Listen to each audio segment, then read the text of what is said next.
दुअरे बैठल रोवई बेटी का पापा, अरे बेटी का पापा, अरे बेटी का पापा, अरे मम्मी आंगनवा के बिछड़े ललनवा, अरे मम्मी आंगनवा के बिछड़े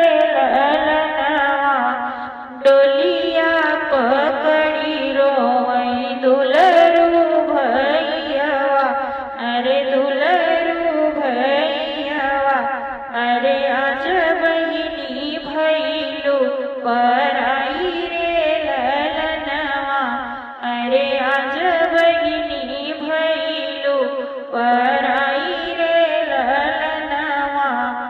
जावो न जावो भैया मम्मी के समझाओ, अरे मम्मी के समझाओ, अरे पापा के लिए संभाली रे ललनवा, अरे पापा के लिए समझ, पापा के लिए संभाली रे ललनवा।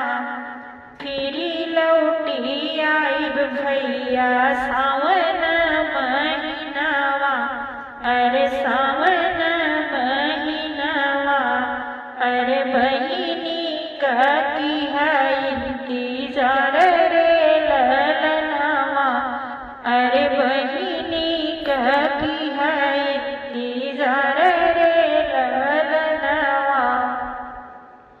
लिहली जन्म भैया दोनों एक कोखिया, अरे कैसन विधाता लिखई भाग रे ललनवा, अरे कैसन विधाता लिखे भाग रे ललनवा।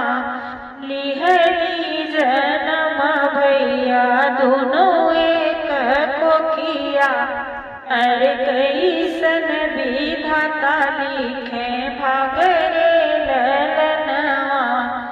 पापा जी तो हई दिहले घरवा दुअरवा, अरे घरवा दुअरवा, अरे हमके दिहले देश निकाल रे ललनवा, अरे हमें दिहले देश निकाल रे ललनवा। धन्य हमरे पापा रे धन्य हमरी मम्मी, अरे धन्य हमरी मम्मी, अरे कई दिहली आज दुई आँख रे ललनवा, अरे कई दिहली आज दुई आँख रे ललनवा। जेहि दिन ये भैया लिहले जनमावा, अरे लिहले जनमावा, अरे वही दिन लिखल पराया रे ललनवा, अरे वही दिन लिखल पराया रे ललनवा।